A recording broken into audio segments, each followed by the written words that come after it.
Bom dia, boa tarde, boa noite. Vamos dar continuidade a medidas de a capacidade de produção, que foi o assunto que nós começamos, né, com a parte um e agora é a parte 2, certo?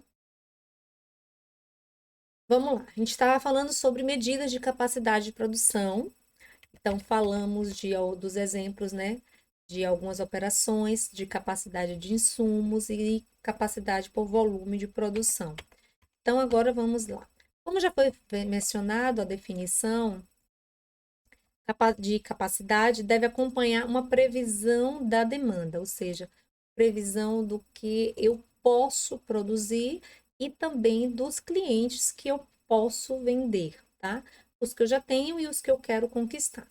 Então, pode haver o quê? Flutuações de demanda e a organização deve definir como irá lidar com essa flutuação. O que seria flutuações da demanda? Vamos ver? É, por exemplo, eu tenho uma capacidade de fazer. Vou continuar no 100, tá, gente? De fazer 100 produtos, tal produto, e por dia, mas de repente, de uma hora para outra, é, a demanda aumentou, as pessoas querem 200. Por exemplo, quando começou a pandemia, que ninguém falava de comprar máscara, ninguém falava de comprar álcool em gel, né? Então, aumentou a demanda, sim, rápido. Então, teve que as fábricas, as costureiras, as produções, até mesmo pararem o que produziam para suprir a demanda que estava tendo naquele momento, tá? Então, isso foi uma flutuação que aconteceu. Então, bora lá. Então, ignorar as flutuações, que é a política de capacidade constante. Então, a gente já tem aquela capacidade normal de produzir, eu posso simplesmente ignorar e não querer atender a demanda, não, eu quero continuar com essa demanda aqui, eu não vou aumentar a minha capacidade de produção. Ok. Posso ajustar a capacidade para atender a flutuação, que é a política de acompanhamento de demanda, ou seja, como várias fábricas no início da pandemia pararam para produzir álcool em gel, pararam para aumentar a sua produção de máscaras, né? Por exemplo, tem uma fábrica que produz sacolas de TNT, ela parou de produzir sacolas de TNT por um tempo, né? E foi atender a demanda, que foi fazer o quê? Produzir máscaras de TNT, aquelas máscaras descartáveis, certo? Então, ela fez isso aqui. Ajustou, a fábrica fez isso aqui, ajustou a capacidade da flutuação. Por um determinado momento, ela foi atender a demanda, né, que estava ocorrendo no início da pandemia, certo? E tentar mudar a demanda para ajustá-la à disponibilidade, que é a gestão de demanda. Ou seja, eu vou tentar. Isso aí já é um pouquinho mais arriscado, ou seja, incluir aquela demanda para sempre na minha produção. Porque se for algo flutuante, como o da pandemia, as máscaras e o álcool em gel, né? Hoje requer, ninguém mais corre tanto atrás, muita gente tem suas máscaras já, então a demanda baixou, então eu não posso continuar produzindo com a mesma capacidade que eu comecei a produzir no início da pandemia, porque vai me gerar prejuízo, eu não vou ter tantos clientes como no início, certo? Então, normalmente as organizações utilizarão uma mistura dessas políticas, que é o correto, de acordo com a necessidade, né? Como no caso da pandemia, que foi aqui o exemplo que eu citei. No caso de decisões de ajuste de capacidade, é necessária a utilização de alguns métodos para alcançar o objetivo, ou seja, aquela terceira, né? Ou seja, eu quero realmente aumentar a minha capacidade. Vamos dizer que não seja uma flutuação, seja realmente uma necessidade de aumentar a capacidade de produção. Então, os métodos são aumentar, né, colocar hora extras e diminuir o tempo ocioso. Então, é um dos métodos, né, que, por exemplo, a Paquetá utiliza, é a colocar hora extras, né, acrescentar hora extras, no caso, 2 horas a mais, de trabalho. Então, uma forma de tentar ajustar a demanda é fazer com que o funcionário trabalhe mais do que o seu horário normal. Isso é, no caso, a hora extra. E a hora a mais, né, demandada por lei, são 2 horas a mais, tá? Isso é comum quando vemos empregados de indústrias, por exemplo, de ovos de Páscoa, que na época da Páscoa trabalham mais horas por dia. Também o caso de funcionários de shoppings, que em determinadas épocas, como Natal, Dia das Mães, Dia dos Pais, Dia das crianças, trabalham em turnos dobrados, fazem plantão, vamos dizer, quasemente, né? Então, é acrescentar horas extras para os funcionários e diminuir o tempo ocioso. Por exemplo, nos shoppings, durante um normal, sem período de grandes demandas como Natal, Dia das Mães, né? São grandes demandas, Natal, Dia das Mães, Dia das Crianças, que mais? A Páscoa, na época da Páscoa, só para Páscoa mesmo. Mas no shopping, por exemplo, é, durante o ano, durante os dias normais, a maioria fica mais o quê? Se for uma loja de roupas, por exemplo, mais organizando a loja, arrumando, etc. Não tem tanto volume de clientes quanto na época de Natal, Ano Novo, Dia das Mães, certo? Principalmente final de ano, acho que o movimento é bem maior. Então, com isso, diminui o tempo ocioso e ainda aumenta a hora extra. Então, trabalho que só, né? Outro método é variar o tamanho da força de trabalho. Então, se a capacidade for fortemente relacionada ao tamanho da força de trabalho, pode aumentar essa capacidade, fazendo o quê? Contratando mais pessoas, até mesmo por aquele período de tempo. Porém, essa decisão gera custos e deverão ser avaliados para a verificação da compensação.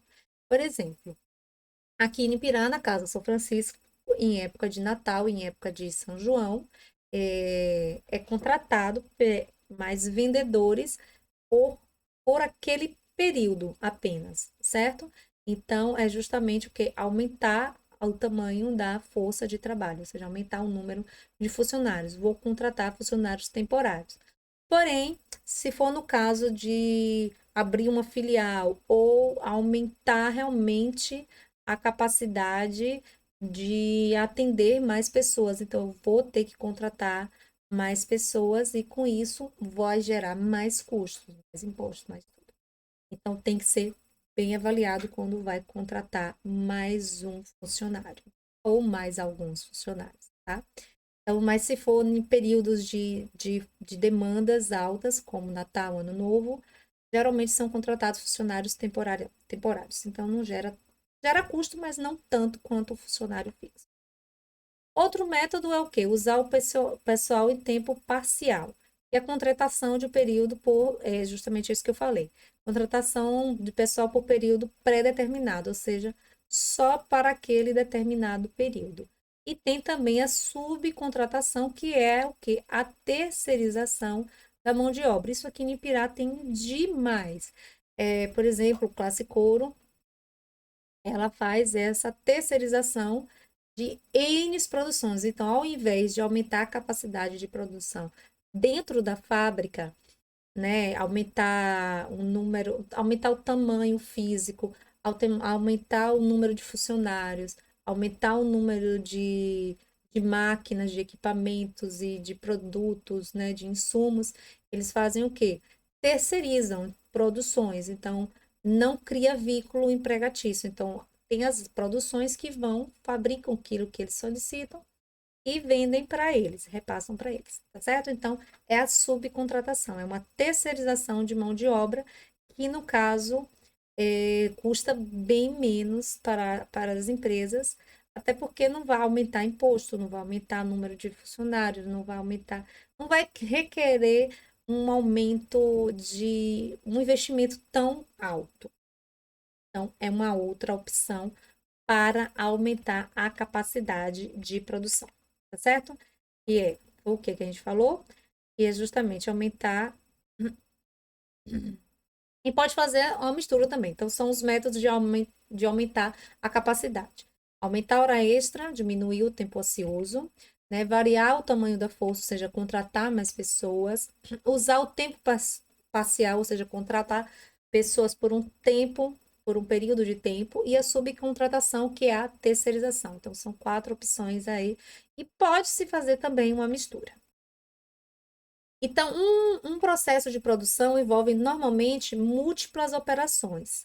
Essas operações podem não possuir capacidade efetivas idênticas, tá? Então, envolve múltiplas operações, ou seja, aquelas fábricas que não produzem apenas um tipo de produto, mas vários tipos de produtos. Então, não tem a capacidade idêntica, né? Uns produtos vão produzir mais, outros menos. Então, quando isso acontece, temos quando isso acontece, temos o que denominamos de gargalo. Gargalo é o quê? Uma operação que possui menor capacidade efetiva de qualquer operação no processo, portanto, limita a produção do sistema, certo? Então, quando acontece de não possuir capacidade igual para produzir, então ele vai fazer o quê?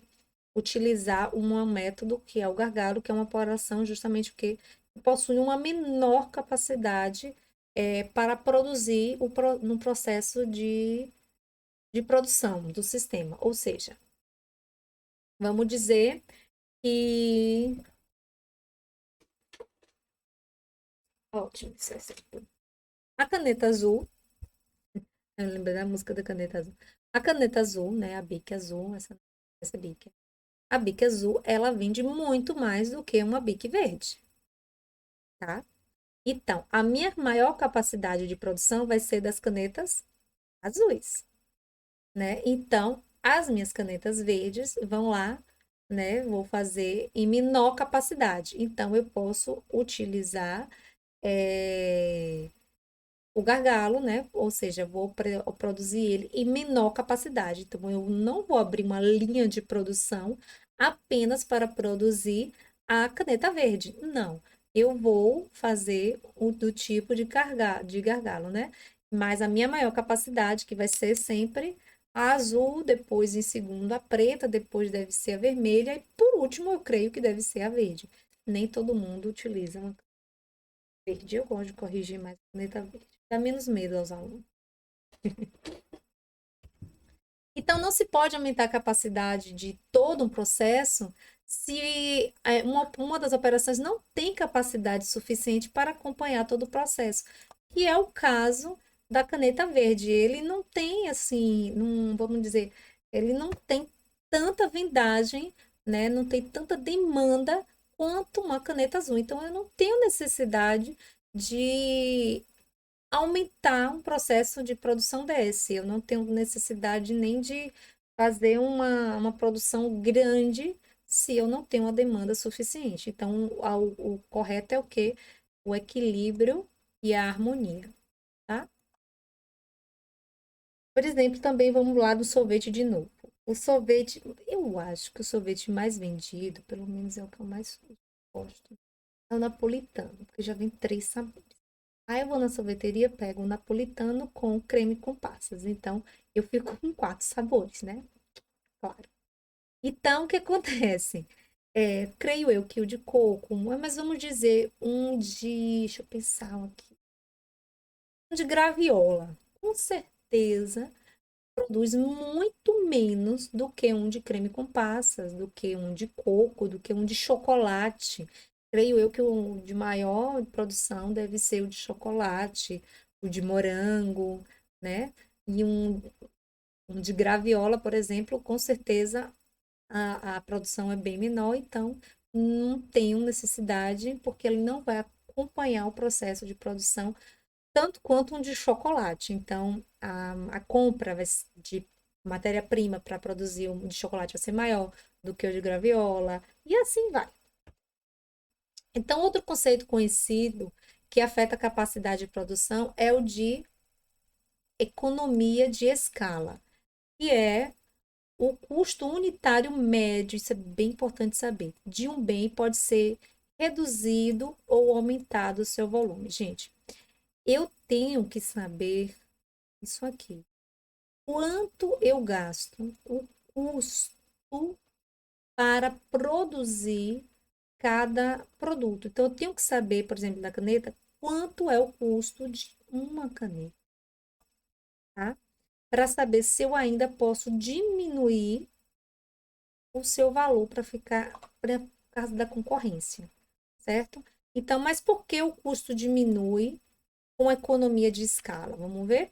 Os custos fixos são diluídos por mais unidades. Então, por que o custo fixo é diluído por mais unidades?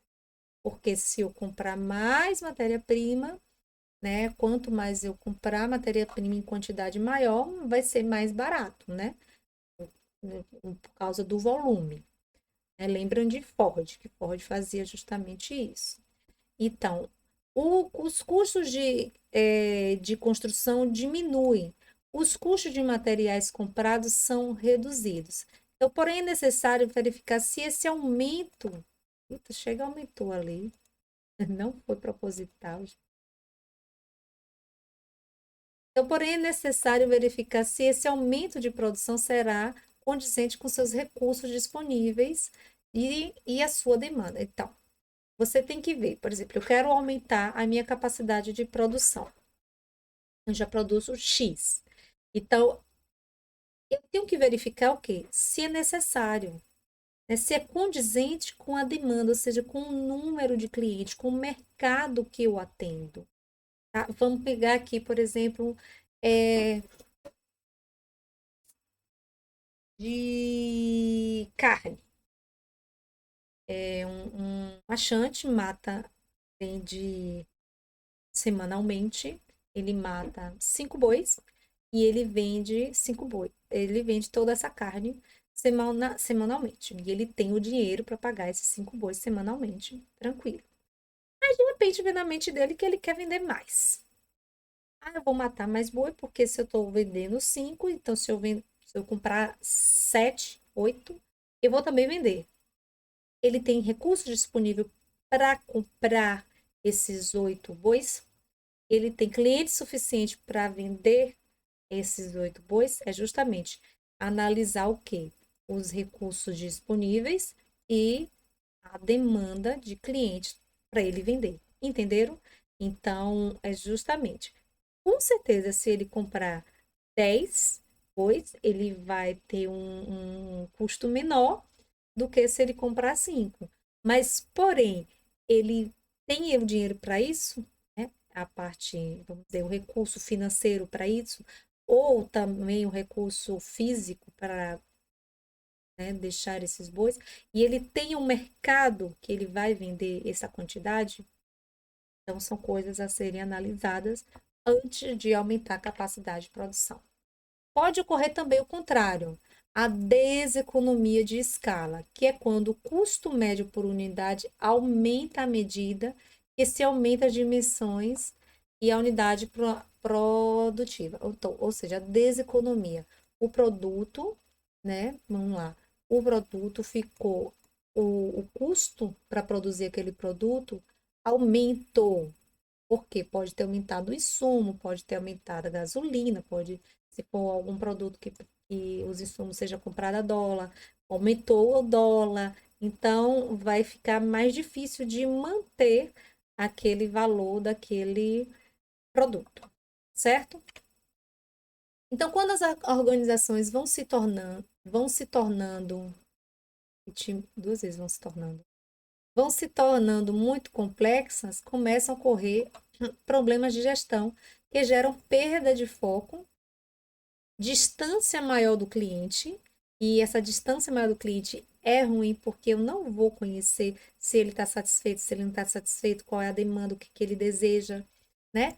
Excesso de burocracia. Então, quanto maior a empresa, começa a ocorrer esses tipos de problema. Então, esses fatores levam a uma menor agilidade, principalmente ao aumento de burocracia, né? Ela diminui a agilidade e, consequentemente, a organização perde o quê? A flexibilidade necessária em questões de capacidade de produção. Ou seja, perde mais justamente isso aqui, o acompanhamento da demanda. Ele perde o foco, ele fica tão, vamos dizer assim, concentrado no dia a dia, nos trabalhos, de escritório, de dia a dia, né, que perde o foco no cliente. E a empresa que perde o foco no cliente, perde de ouvir o que o cliente quer dizer, perde, eh, de saber se o cliente está satisfeito ou não, porque sua empresa cresceu, então distancia e aí fica mais difícil de saber a capacidade, se eu aumento ou não para aumento, né? Fica difícil de saber se a demanda, o que a demanda está necessitando, né? Então, é justamente, tem que ter sempre, a empresa cresceu, tem que ter sempre alguém, algum setor que esteja de olho no mundo externo, né? No olhar externo do ambiente externo da empresa. Para quê? Para saber se vai aumentar a capacidade, principalmente para conhecer a demanda, se do que os clientes querem, se os clientes estão satisfeitos ou não. Porque se não adianta eu produzir muito e não vender, né? Ou o cliente não ficar satisfeito com aquele produto que eu estou fabricando, produzindo ou o serviço. Então, quando se aumenta de forma exagerada a capacidade, e isso aqui é um erro, a estrutura da organização aumenta. Por exemplo, aumenta funcionários, aumenta máquinas, aumenta, né, até a estrutura física também. E com isso, olha o que aumenta os custos, né? Aumenta bastante. Então, o aumento da demanda não consegue cobrir o aumento exagerado dos custos da produção. Pode ocorrer justamente isso. E a demanda aumente, a demanda de produção aumente, mas não venha a cobrir os custos da produção. E aí o que ocorre? Uma provável falência da empresa. Então, quer aumentar a produção, tem que ser avaliado se há demanda, se de repente eu não posso simplesmente aumentar naqueles métodos, aumentar apenas o número de funcionários, não aumentar o número de funcionários, mas aumentar a hora de trabalho do funcionário, né? Eu tenho que acompanhar o que que o cliente quer, eu não posso deixar produzir, aumentar exageradamente e com isso aumentar os custos, porque eu vou aumentar o número de produção. Então tem que ser algo analisado. Eu quero abrir uma filial, eu tenho que ver, analisar se o mercado comporta, né, mais uma empresa, né? Por exemplo, aqui Pirá um número de farmácia. Então, tem muita farmácia. Será que o mercado vai adotar, vai ter eu vou ter uma demanda de clientes que vai, se eu quiser abrir uma farmácia, vou ter cliente para aquilo, vou ter aquela demanda, vou ter aquela capacidade, né, de atender. Talvez não, porque já tem clientes, já tem várias opções, certo? Então, quando fosse, aí eu vou para entrar para empreendedorismo. Quando for abrir algum negócio, pensar em abrir, você tem que olhar o mercado. O que o mercado precisa? O que já está saturado? Se eu colocar, eu não vou ter demanda de cliente, né? O mercado não comporta mais. Então, tem que ser analisado assim o abrir, assim também o aumentar, certo? Um abraço e termina aqui este assunto.